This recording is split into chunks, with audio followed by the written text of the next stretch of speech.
how can we maintain those ideals if we're bankrupt? How can we maintain those ideals if we're writing checks we can't cash? I can give speech after speech after speech about this topic, but unless we change our ways on both sides of the aisle, this country will not survive. I don't know what it's going to take to get the people who are entrusted to run this country, and that starts in this chamber, the power of the purse entrusted to the people's house. We are abusing it. We are conducting our duties irresponsibly, both sides of the aisle. Today, the United States Senate, supposedly the, quote, upper chamber, the House of Lords in the United States, if you will, sent us, or is in the process of sending us after voting for it, a 4,155-page bill unveiled yesterday morning at 1:30 a.m. that will cost $1.7 trillion.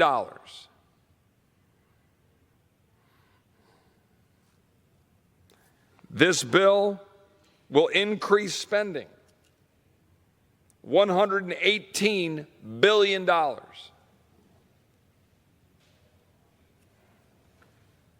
This bill has $45 billion for the country of Ukraine. 21% over President Biden's request, by the way. $40 billion for disaster relief. $15 billion for 7,234 earmarks, with the senior senator of Alabama, Richard Shelby, walking out of the Senate with a legacy of $670 million. I believe the senior senator said that monuments are from pigeons and dogs in response to my criticism. Well, there's a lot of stuff in your name in Alabama, and you just got some more, Senator Shelby. Is that what this is about? Because who's paying for that? He's not paying for it. Our kids and grandkids are paying for it. You know what else we're paying for?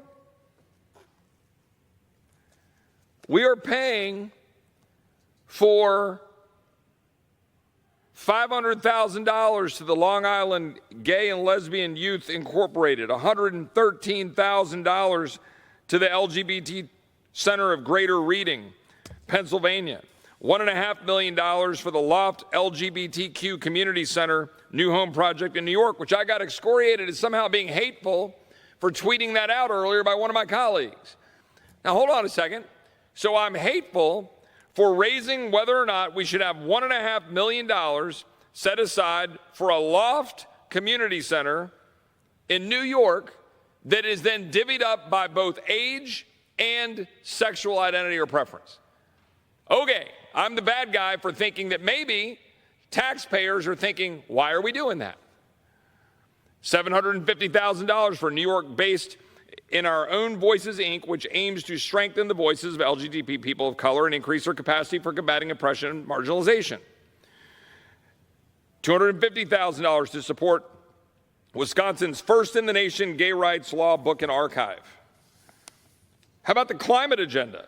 $1.3 million for workforce development activities at a climate change education center in the Los Angeles Community College District. $3 million for clean energy workforce development at the New York State Energy Research and Development Authority.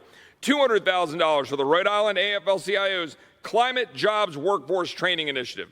$875,000 for green energy on demand at Clarkson University. $400,000 for the placement of at-risk young adults into the green jobs industry. $2 million for community-driven air quality environmental justice assessment at the University of Illinois. $2 million for a climate change impact on water initiative at Texas State University. I represent Texas State University, and that's garbage. Why are we doing this? $10 million for the state of Hawaii's zero-emission bus program, $1.6 million for the Center for Wind Energy at UT Dallas. Texas is pretty well represented with all these earmarks. Inequality and equity. The Omni funds pointless equity initiatives and subsidies even more radical ideologies, such as $1.5 million for equity and ecosystem health through water column development, $2.25 million for the Shoreline Equity and Adaptation Hub, $750,000 for the acquisition of a building in Brooklyn, New York to create the Brooklyn Center for Social Justice, Entrepreneurship, and the Arts, $300,000 for the City of Sacramento's Neighborhood Equity Initiative, $477,000 for the Equity Institute's Teacher Professional Development. How about racial wokeness? A few examples. $443,000 for the Racial Justice Improvement Project, Montgomery County DA's office. $1 million for the Penumbra Theater in St. Paul, Minnesota to develop and implement a curriculum for racial healing and equity training. $1 million for, $800,000 for economic development for black communities in Colorado, $750,000 for a minority-owned small business emergency assistance program in Seattle. I could go on and on and on for all of the things that are put in here, divvying us up by race, divvying us up by gender ideology, all of those earmarks just flooding out with money we don't have. But that's not even the worst of it. That's not even the actual irresponsibility of this body. That's just pork spending that this body is used to doing to the tune of $15, $16 billion. The real problem is that we are funding a whole alphabet soup of federal agencies that are demonstrably not doing their job, but more importantly, are demonstrably targeting the American people. The Department of Homeland Security is getting $3.2 billion more with no policy changes required, and in fact, unbelievably, with restrictions on how that money can be used. It may not be used for security. It may only be used for processing more people. That is what our Democratic colleagues, and unfortunately, a sizable block of Republicans, believe is a good use of your taxpayer money. Hey, guys, the Department of Homeland Security is doing such a crack job of securing the homeland.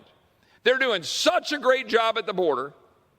Hey, let's give them some more money to not secure the border, and let's restrict it from being able to be used to do any of the security that the line Border Patrol agents actually want to do their job. There you go. That's what you got. And what happened in the Senate today? What happened in the Senate today? I'll tell you what happened in the Senate today.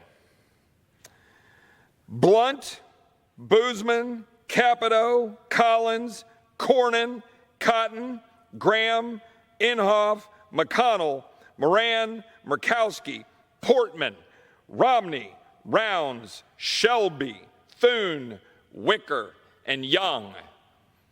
18 Republicans who campaign on fiscal responsibility, who campaign on securing the border, who campaign on balancing the budget, who campaign against the swamp, who run commercials saying they're going to change this place, did the swampiest thing you can possibly do, and that is to vote for a 4,100-page bill they got just yesterday, not knowing remotely what all is in the bill, because it was cooked up behind closed doors with no appropriation meetings, jamming it over a new House Republican majority, doing it intentionally to prevent us from being able to debate and vote on how we're going to fund Ukraine, how we're going to fund our own national defense, how we're going to fund non-defense discretionary spending, and ensure that we use that money to secure the border of the United States. That is what your Republican senators, those 18, did to you, America. Remember it. Remember it when Republicans going around thumping their chest, talking about changing this town when they are neck deep drowning in the swamp. When they are emblematic of everything wrong with the swamp. Remember it.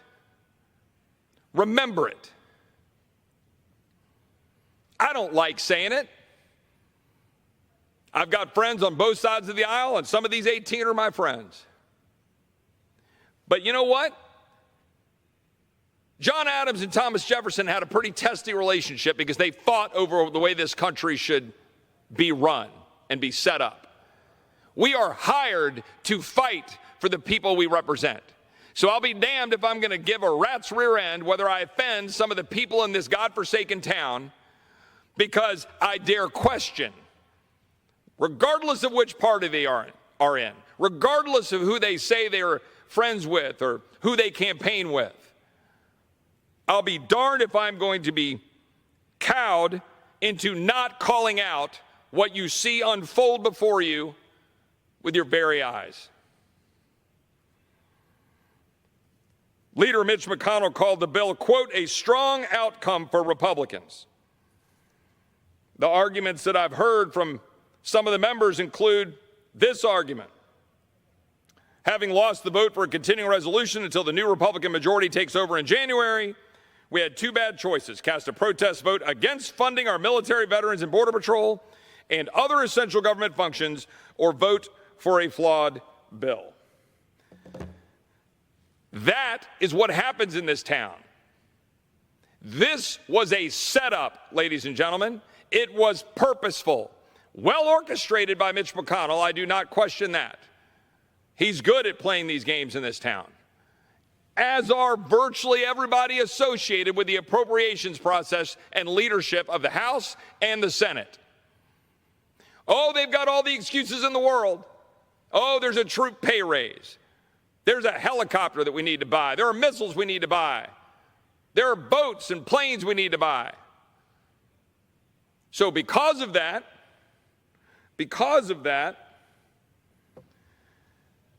we must cast a vote for a flawed bill rather than, quote, a protest vote. A protest vote? What, it's a protest vote? So my vote, which I will cast whenever we get this monstrosity finally sent over here, whenever the Rules Committee goes through their sham process, and it's a sham process, ladies and gentlemen. Oh, they'll entertain some amendments, and they'll give some perfunctory, oh, let's review it. They'll kick it down here to the floor. There will be no debate, no amendments offered. It will be jammed through because every one of the people in this chamber, both sides of the aisle, maybe not everyone, the vast majority, oh, they want to get on their jets and get home for Christmas. You should have seen the wailing and gnashing of teeth last night when Mike Lee was offering an amendment over in the Senate to try to address the expiration of Title 42 and what is going to occur if the Supreme Court lifts its stay, and what is going to happen to Texas, what is going to happen to the United States, what is going to happen to migrants, the empowerment of cartels, the fentanyl pouring into our country. Mike Lee dared to try to do something about that. Oh, and you should have seen the wailing and gnashing of teeth of, well, what are you going to do? We don't want to be here till Christmas. Why don't you tell that to George Washington and the boys crossing the Delaware in 1776, or the boys in Bastogne in 1944? What were they doing on Christmas? Were they trying to fly out of the nation's capital in their jets back to their homes around their warm fireplaces so they could be with their families after they absolutely just royally screwed the country and their kids and grandkids? Because that's what they just did. That's what this body, this House chamber, the People's House is going to do tomorrow morning.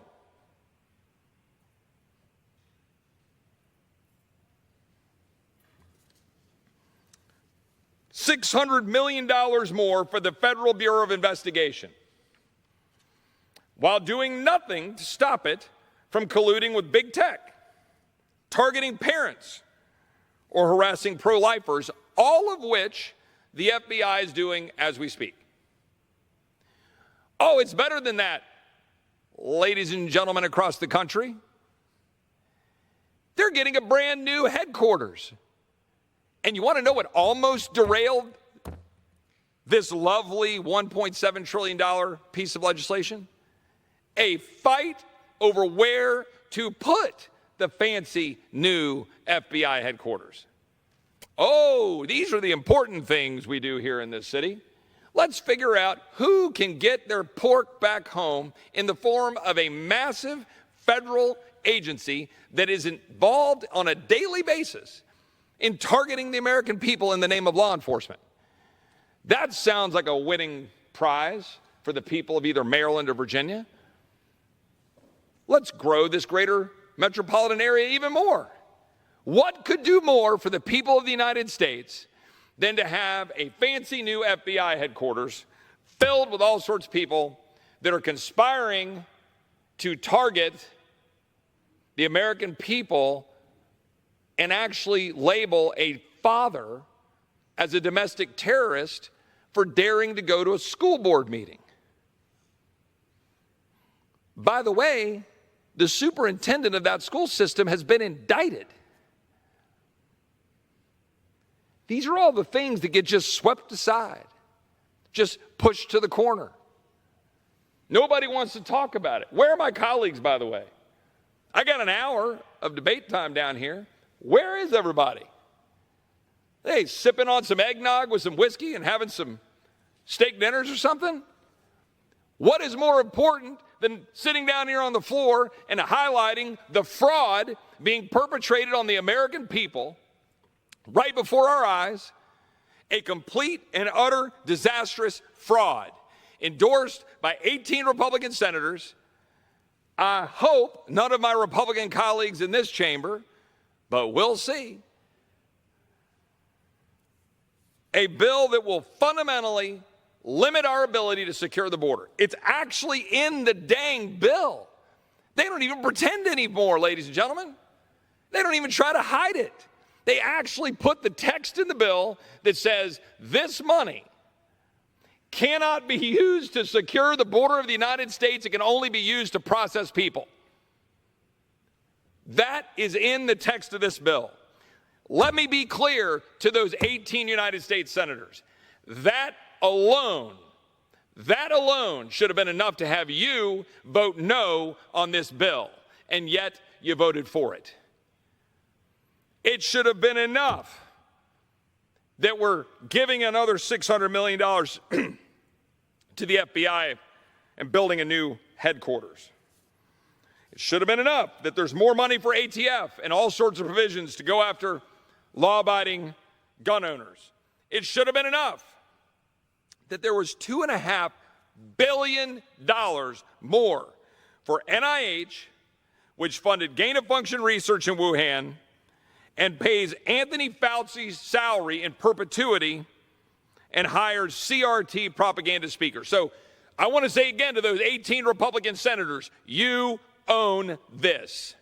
You own every one of those earmarks that I listed and said in this speech. Every one of those earmarks that I put out in a tweet thread earlier. You own it.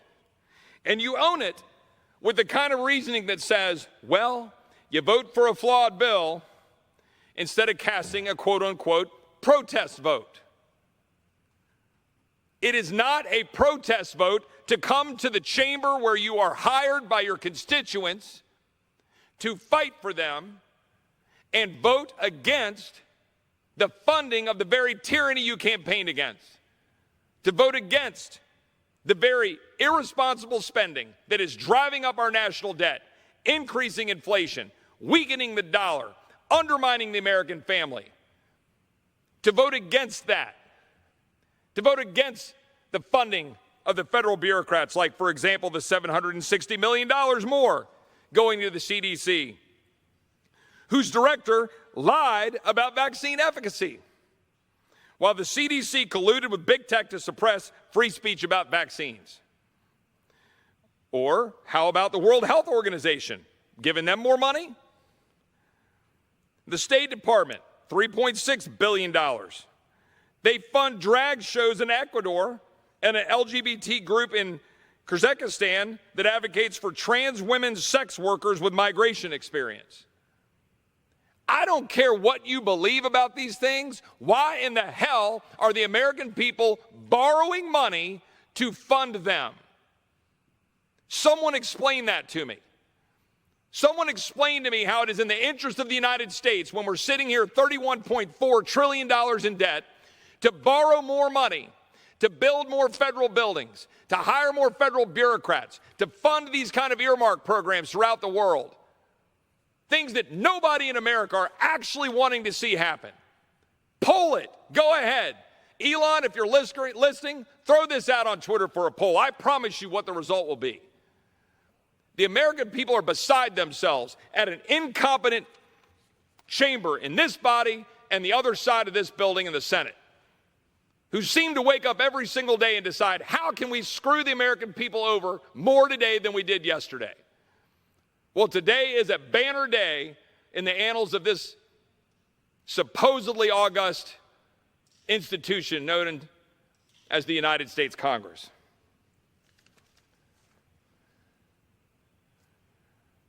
$560 million for an EPA destroying reliable energy. $574 million for a Department of Interior that has leased fewer federal acres for oil and gas development than any administration since World War II. Before I turn it over to my friend from Pennsylvania, as we head into, I assume, tomorrow, after voting for this monster of a bill, as a body, not individually, I assume that we'll all be heading out for Christmas. This bill will pass. This bill will become law. My question for this body heading into the 118th Congress is, what are we going to do to change the way we do business? This is no way to operate. You cannot drop 4,000-page, $1.7 trillion bills onto the floor of the Senate, jam it through, send it over here so bad that we're having to wait to get it by midnight, work through the Rules Committee to vote on it in the morning so everybody can get out to beat a winter storm. We had all year we had to try to fund this federal government responsibly, and we failed. We fail every year. No corporation would put up with this garbage. Every one of us would be fired, and we should be. And I'll just say right now, if my colleagues will join with me to all resign, I'll resign. I'd love to clean this place out. I'd love to get rid of every last person in here, including my friends, because if you took, in the words of William Buckley, the first 435 names in the phone book, could they do any worse than the schleps in this body? I don't, for the life of me, understand how it could be possible to do worse than we do. And the Senate itself, hell, the Senate makes us look like William the Conqueror. They don't even bother to do Appropriations Committee work. They just scoff and sit at their tables and go, well, we'll just do the work for them. Yeah, thanks, Mitch. I yield to my friend from Pennsylvania.